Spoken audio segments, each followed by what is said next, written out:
Good morning, Counsel. Good morning. I'd like to reserve 2 minutes, please. Sure.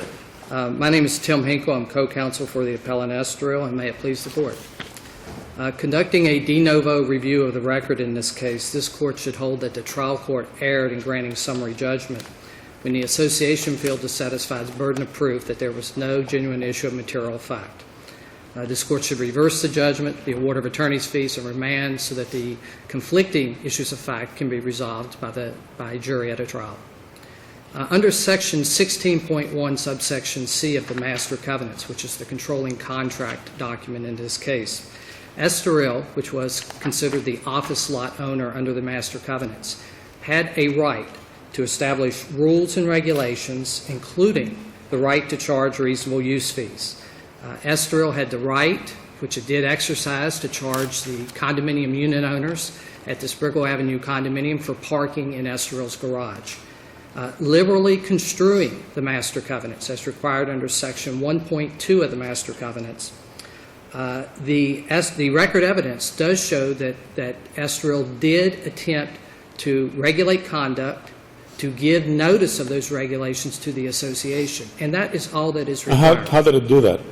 They did that in a variety of ways. They charged. They sent out an invoice. They sent out bills. So the first establishment of the regulation is to send out a bill? No, Your Honor, it was not. not. So how did they establish the regulation or the rule that required charging for parking? In chronological order, what they first did is the condominium documents. They put in an overview spreadsheet. They put in budgets that $117,000 was to be paid for parking. What the trial court did was weigh that evidence and say, I don't really understand it. I haven't really looked at it, but I don't really understand what that means. That's a fact issue. The court should have seen the $117,000, which is a separate charge from the 16.4 assessment. Well, didn't the trial court take the position that that was parole evidence, and because the contracts were clear and unambiguous, that she could not look at that? She did take the position that notwithstanding a complete absence of evidence from the association and a mountain of evidence from Estoril, that, correct, Your Honor, that the term established rule and regulation, just that clause and nothing else in the Master Covenants, was so clear to Her Honor on summary judgment that she wasn't going to look at anything else, which was the exact opposite ruling she made on motion to dismiss. So that takes us back again to the first question, is how did Estoril establish the rule or regulation that required payment for parking? Correct, Your Honor. What they did was a number of ways. A rich record. First, in the condominium documents, they were in budgets, they were in the overview spreadsheet. They sent out bills. They had meetings with the association both before turnover and after turnover where they said, we're charging you guys for parking. There was a meeting, for example, in November 2008. They said, we're charging for the next 2 years. We, Estoril, as the office lot owner, are approving that. The court said, I give no weight to that at all. Was there a requirement in the Master Covenant that this rule or regulation be established in writing? There is no language, no, Your Honor.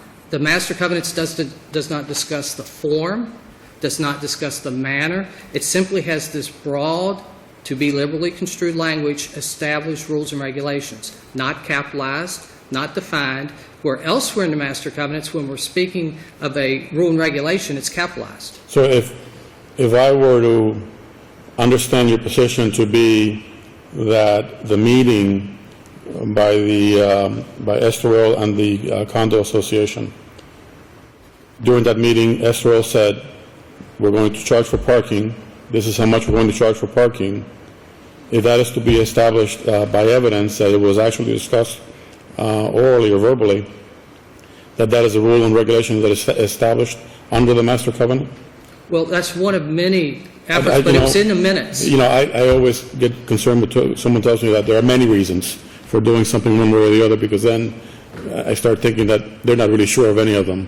Well, not exactly, Your Honor, because we have a situation here where if they did agree, if that was disclosed during a meeting between the owners, the property owner, Estoril, and the association of the condominium owners, then that would be sufficient to establish a rule or regulation that payment is required for parking in the common elements, or the whatever you call those elements. The general share facilities. To answer your question shortly, yes, Your Honor. Yes. And that meeting, that specific meeting, there was minutes that discussed that very issue. And in your view, that would be sufficient? That alone should be sufficient. And that is because the Master Covenant does not require a writing? Is that what It does you're not saying? require writing. It simply says rules and regulations and establish. In fact, the trial court only focused on the first part of 16.1, where it says the right to establish rules and regulations. The court did not look at the very second clause, which says including the right to charge. We did charge. We sent out bills, we sent out budgets, we sent out overview spreadsheets, we had meetings, we did everything except have a piece of paper that says at the top rule and regulation, which nowhere in the master covenants does it say that that's required. I submit that if it was that clear that a piece of paper saying rule and regulation was needed, Estoril would have done exactly that. The trial court would not have struggled with this issue on the motion to dismiss and denied the association's motion to dismiss, finding that a course of conduct where you tried to charge the parking fee, gave notice to everybody, did it in writing, was still not sufficient, and denied the motion to dismiss. So let me ask you this. Whose duty is it to determine whether or not the rule or regulation was established? Is it the trial court by interpretation of the contract and the documents that result from the contract, or is it the jury's duty as a trial of fact? In this case, it's a jury's duty because the term established rules and regulations is vague, it's general, it's ambiguous. So the trial court should say, do you have anything that you did to try to charge this and to give notice to the association? If there's no evidence, it's the issue of law. Isn't contract interpretation the rule of the court? I apologize. Please repeat. Isn't contract interpretation the rule of the court? It is, Your Honor. So I don't understand why you would think it's a jury question. Well, the question is what does it mean to establish rule and regulation? We don't have a definition. It's not capitalized. There's no procedure, no form specified in the master covenants. So Estoril does everything except have a piece of paper at the very top. That's their whole argument. You don't have a piece of paper to show for prior to April 7th, 2011, so therefore you lose. And that's what the trial court held. Now, you also get into the second issue, which is we do now have a piece of paper. We have a piece of paper on April 7th, 2011. We adopted a retroactive rule and regulation. Absolutely. I don't buy that for 1 second. Well, Section 4.3, subsection D says you may. It doesn't. There are no express terms in the master covenant that allow you to retroactively apply a rule or regulation, in my view. The plain meaning of that does not suggest that the parties negotiated and agreed to a retroactive application of rules and regulations.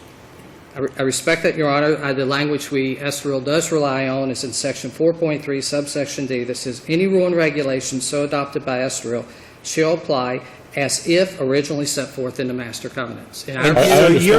So your interpretation of that, if I understand it, is that you all could wait 20 years, and then after 20 years, you could send a notice to the owners that you are retroactively imposing a charge of $30,000 a year for parking. You now owe us each $600,000. That's not our position. Oh. What But does could it you do do that? that? No. I'm confused. If you take your interpretation to its logical extreme, That's You not could our not argument. do that. That's not our argument, and if you took our argument to the extreme, that's not the result. The argument is that we told you for years that you were charging you for parking. You're now saying that there's some formal document we need to memorialize that. We're giving you the document and say, for the last 5 years, we've been charging this. We put it in budgets. We gave you bills. It's not like you didn't know. Under your question, Judge Eames, I didn't know. Even if the Master Covenant said, I'm taking my limited rights, not absolute rights, my limited rights to enjoy the general share facilities, subservient to Estoril's right to charge me for that. but that's a circuitous argument because it's premised on the idea that we already complied with the requirement of established rule or regulation. Now we're simply formalizing it by a retroactive act, right? No, Your Honor, because If I understand you correct, your argument is we put you on notice every year. You knew what was going to happen every year. We told you this. So now you want something, okay, here it is in writing. You're not saying, I'm coming along 5 years later and saying, oh, guess what? For the last 5 years, we're charging you. Your argument is, for every year we've told you, you want something in writing, here it is. So it's not really a retroactive application is what you're saying. well, that is true, but it was in writing the prior years, too. It Right. wasn't like we just told you. We have a history, a rich factual history of many different acts where we put them on notice saying we're charging for parking. And it's different from the 16.4 assessment. So it's not like Judge Eames' question where I say, it's like in the Winston Towers case where you can have pets, but years later, I'm changing the rules, no pets. There was never an expectation of the association or the condominium owners that they got free parking. There is no language in the master covenants that I get with my unit a parking space, that I get free parking. In fact, the master covenants say the Which begs exact... the question, why would anybody buy a condo there? That's a Right? matter of I mean, I contracted understand the master bargaining. covenant says that. Well, this was a unique piece of property. This was not a typical condominium property. This was a mixed-use property. It was one of the first ones in South Florida with a unique document. The fact that people chose to accept those risks, chose to, in fact, if I go down to the marina and take the boat out to the lake, and the owner says, you know, when you do that, I'm going to charge you when you get back, and I do not ask what it's going to be, and I decide, okay, well, I'm going to do it regardless, and I take the boat out on the lake, that's my problem. That's the risk that they assumed. So the bottom line on this case is that there is many issues of fact. We have first the fact that the right to charge is in 16.1 subsection C. You mean the right to establish a rule and regulation regarding a user fee? Well, that's once again what the trial court held. Well, that's what the language says. I mean, it may be poorly written, but that is what it says. I don't think we can disagree on that, can we? We do disagree, because Oh. if you look at the very next clause, including the right to charge, it doesn't say including the right to pass a rule and regulation to Well, charge. let's read what it says. Your client shall have the right to establish from time to time rules and regulation regarding the use of the general shared facilities, including without limitation the right to charge reasonable use fees. You're suggesting that the clause, rules and regulation, does not modify the clause of the right to charge reasonable use fees? That's exactly what I'm It's suggesting. separate and apart. It's separate and apart. Did you make that argument in your I brief? did. It's I believe about page 25. We said that's one of four positions. The first one is it's self-effectuating. You don't need a piece of paper if you're going to charge. If you charge, you're done. We charged for the parking. There's a history for years we did that, so that's done. But that's only the first argument. But it says including without limitation. It doesn't say and shall have the right to charge reasonable use fees. That It is says true. including. So including has to send you back to the previous clause that is modifying it. Well, including us. What does including mean then? Well, if you look at, including actually helps us. Because if including said a written proclamation, I would have a problem. It doesn't. It says including the right to charge. So what the drafters of that provision are saying is, we want this to be liberally construed as far as possible in favor of Estoril's rights to establish rules and regulations. But, once again, even if we take your position correct, Judge Eames, that there is rule and regulation requirement, you can't just charge. You have to pass this intermediary step. We have this. We have a rich history, budgets, bills, meetings. They paid. They paid in 2010 $3,750 per month. 2006, the full year was paid. Your best argument is that you engaged in acts and conduct which regulated the right to use the parking facility. Whether it's a regulation or not, certainly you engaged in acts and conduct which was intended to regulate the owner's use of the garage, right? Well, this court will decide what's best, but it's certainly one of our primary arguments is that the right to establish rules and regulations is not defined, and therefore it's broad and general and vague, and therefore our course of conduct should go to the jury, just like in the Mayo case, and I forget the second case, that they say the I issue... know that we're pushing your time a little bit, and with Judge Suarez's permission, I'd like to ask you one more question. What is the effect of the payment of fees in 2006 on our consideration? Does that have any bearing on this? I was reading one of the cases this morning, and I'd be remiss not to mention it, but the case this morning said a developer's conduct may not necessarily be binding on the association. And that was under the control of the developer at the time. That is Right. absolutely true. Turnover was November 1st, 2007. However, it does show an effort by Estoril to charge the fee, and the fact it was paid. Thank you, counsel. Thank you. I'll let you save a couple minutes. We took you over. Thank you, Your Honor. Thank you. Good morning, Your Honors. May it please the Court. Ann Sullivan Magnelli on behalf of Mayfield Condominium Association. The Court must affirm the summary judgment and the dismissal with prejudice below and the prevailing party attorney's fees. The plaintiff has not pointed to any actual factual dispute which could have precluded summary judgment. They keep pointing to the language itself of the declaration, 16.1, and saying that that creates a factual issue, but only if you read it in a way which is unreasonable. They say, for instance, they disagree with the proposition that rules and regulations applies it all to the right to charge. The trial court judge correctly found that there had to be a rule or regulation. Even taking into account, which Judge Emis asked plaintiff's counsel about, was there not an attempt to establish some sort of control over the parking? There may have been attempts through the meeting minutes, through the later charging of fees. There may have been attempts through the publishing in the meeting minutes of the fact, hey, we're going to charge you. But there was Sullivan, not a rule or regulation. is there a requirement that this rule or regulation be in writing? There's not. But the term rule or regulation has to mean something. There has to be some sort of certainty. And we went through the analysis in our brief, as did the plaintiff, of what the term rule or regulation means, and it has to have some type of meaning. The trial court judge found that it was not unreasonable, nor was it error, that rule or regulation does mean something like a published rule or a written rule. It has to be something that the unit owners are aware of. It can't just be something that, hey, we're kind of sneaking in here. She didn't use the term sneaking in. Can it be verbal? Can it be I'm sorry? verbal? As long as the unit owners are aware of it, can it be verbal? It likely could be verbal. Because it just says rules and regulations. Yes, if the unit owners were made aware of it, Right. it was published in some manner that they were all made aware of it, it likely could be verbal, but there's no proof that that even existed. Is there a notice requirement in the master covenant prior to establishing a rule or regulation? Notice requirement in the declarations is not specific, Your Honor, but there's a notice requirement for any declaration of condo, that somebody who takes the condominium under the terms of their contract, which is the declaration of condo, they have to be given notice of what they're taking. Well, certainly if you buy a condo under the terms of the master covenant and you're provided the master covenant, you know that the owner, the lot owner, has a right to establish a parking fee. Yes, but establish has to mean something. You can't, you have a right to understand that the normal, ordinary meaning of establish, that it's okay, it's not going on right now, they're not charging me right now, at some point they're going to do something to establish this. So if there is no requirement for notice beyond what is in the master covenant, can the first bill serve as notice and establishing the rule?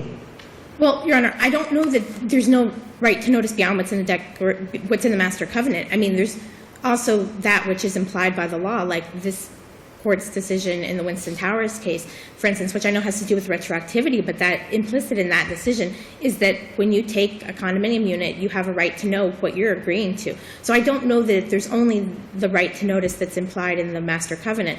There's also the right that's implied in the law.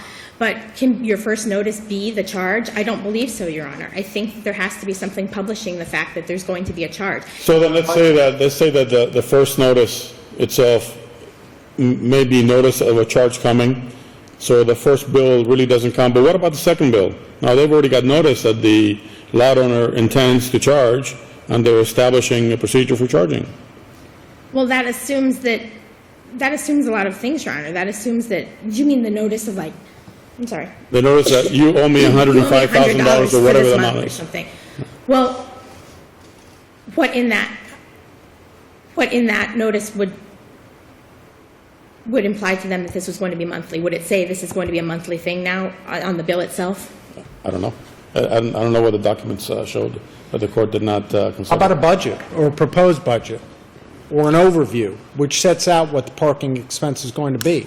How is that not notice? How does that not establish, whether we call it a rule or a regulation or a piece of paper that regulates the parking or the use of the parking facility? How is that not sufficient to satisfy, or at least create a question of fact whether it's sufficient to satisfy the clause establish a rule or regulation regarding the use of the facility? Create a question of fact because it's outside of the contract. You could start looking at tweets or something and say, look, I got charged for parking, and all types of things that are also parole evidence. But that's all outside of the contract, the declaration itself. So what if we were to find that, what if we were to find that this clause is ambiguous? What conduct action is required to meet the definition of establish a rule or regulation? What if we find that it's ambiguous? Then we can look outside to the minutes of the meeting, to the actions, the budget, the overview, the documents that were provided to the owners or at the turnover meeting. Right? Yes, but we would be able to look at that, would we not? you would, Your Honor, but It's not ambiguous just because it requires interpretation. I understand that the trial court judge had to interpret what rule and regulation No, meant. but wait a minute, it's not, let's say it's not ambiguous. Doesn't the trial court still have to look at what constitutes the rule or regulation to see if it was indeed established? First, she needs to... Meaning the budgets that were submitted, if those were the documents by which the lot owner intended to set up the rule and regulation? Even if it's not ambiguous, does she need to look at the budgets? Is that what you're saying? If it's not ambiguous, that it says that the lot owner has to establish rules and regulations, and the lot owner's position is that it established the rules and regulations by virtue of the budget that was approved, by virtue of the bills that were submitted, by virtue of the invoices that were submitted, doesn't the trial court have to look at those to determine whether or not those things constitute, quote-unquote, a rule and regulation under the terms of the master covenant? But even if she has to, perhaps, I don't believe so, because I think that she can look at the language of the declaration and say this is not a written rule or regulation. And I do guess then, yes, I'm saying it has to be in some manner But how can you published. do that by looking at the language of the covenant? How can you do that by looking at 16.1? You have to look at whatever it is that purportedly constitutes a rule or regulation, don't you? Well, she implicitly did look at those things, though. She took into consideration that they made this argument below, that there had been these budgets submitted and that there were these meeting minutes. That this was not hidden from the judge. I mean, she heard that argument. I understand to some extent she said that it was parole evidence and she wasn't going to consider it, but she had taken it into consideration. Did she make a factual finding that those things were not rules and regulations? I think she used the term factual finding in one of her oral pronouncements. Like the September 21st hearing and the transcript, I believe she did, Your Honor. Is that the court's role, to make a factual finding under those circumstances?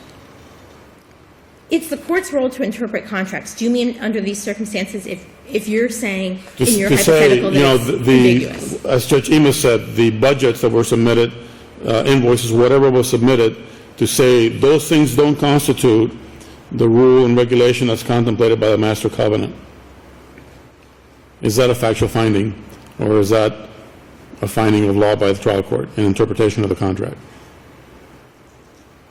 I think legally she can find that. She can find that as a matter of law, that these things are legally not rules and regulations, because those are legal terms, rules and regulations. I don't think she was sitting as a finder of fact when she found that. Okay. Do you agree that back in 2005, included in the budget was a charge for over $117,000 for parking? We don't disagree with things that, And do you agree that that was one of the documents that was provided to the condominium purchasers or prospective purchasers?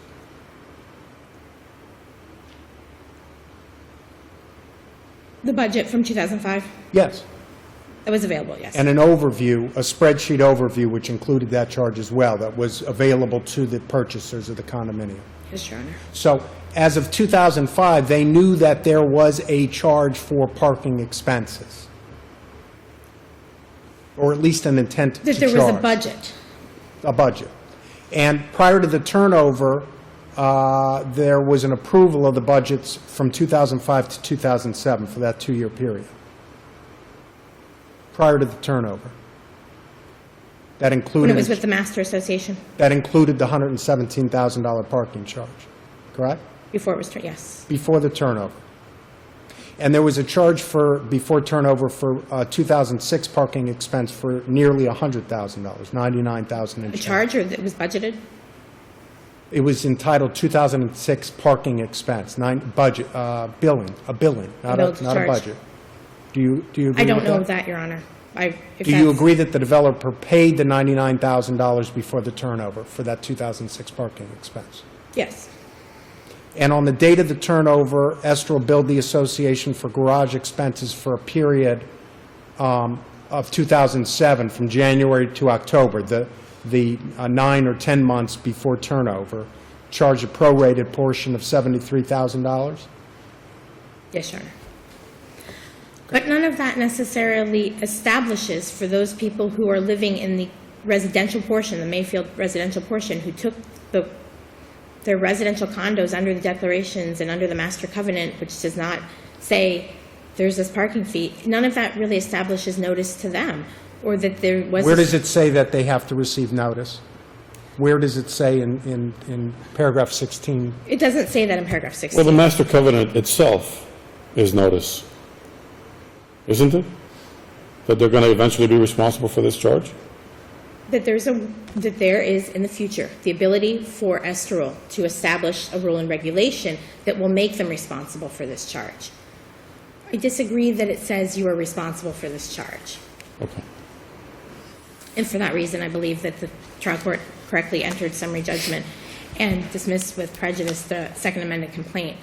I don't believe there was any factual issue. There were certainly issues that were brought before the court as factual issues, but I think that they were resolved as legal issues by the trial court judge correctly, and her findings of law are set forth in the transcript. And the course of conduct argument that the plaintiff makes, that this course of conduct sufficed at the motion to dismiss stage, and that should have precluded summary judgment, I think that is not with merit, does not have any merit, because that's something that the judge found at the motion to dismiss stage. I can't really say what established means. That's basically what she said. But by the time the summary judgment had come around, she was able to make that legal finding. I don't think the fact that she was not able, at the motion to dismiss stage, she didn't dismiss, which may have been proper. At that point, we concede it may have been proper not to dismiss. That does not mean summary judgment should have been entered. It should have been, and it must be upheld. Thank you for your time, Your Honors. Thank you very much, counsel. I'll let you have a minute, counsel. Thank you, Your Honor. Just 2 quick points. One is, we did raise a fourth argument, which I did not get to in my presentation, which was quantum merit. The fact is that the master covenants provide for the right to charge. They do not provide for a right to free parking. The association parked there for years. The argument that Estoril's raised is that you got a valuable benefit and you've not paid for it. The association's only position is you have an express contract, the master covenants that negate that. Under the law, generally, that's true. The difference is there's nothing in the master covenants that give a right to free parking. They talk about what happens when you charge of a rule and regulation. They don't say what happens if you park there and there's not a rule and regulation. You park on someone else's property, you have to pay for it. That's our last ground for reversal. The last point is the rule and regulation and establishment, there's not an objective standard. The trial court said at motion to dismiss, it's a back of a napkin. Summary judgment went the exact opposite. You got to have a formal piece of paper that says that. I'm Estoril. How do I know, do I fall on this side of the line or that side of the line? If I'm looking to charge my parking fee and I read the master covenants, where does it say I have to have a piece of paper that says rule and regulation at the top? Well, the easy thing to do to avoid all of this would have been to set up a rule and regulation and begin charging immediately. Which they did. I'm sorry? Which they did. They just don't have a piece of paper that says that. and exactly as Judge Ema said, they gave notice right when you purchased this property of what the rules were going to be, and people bought there. I would think with a dozen lawyers on each side that somebody would have figured out that setting up the rule and regulation would have been the easy way to avoid years of litigation. But you don't have to answer that. Thank you, counsel. Thank you for your time. Thank We you ask both. that you reverse and on attorney's fees as well. Thank you. Thank you both.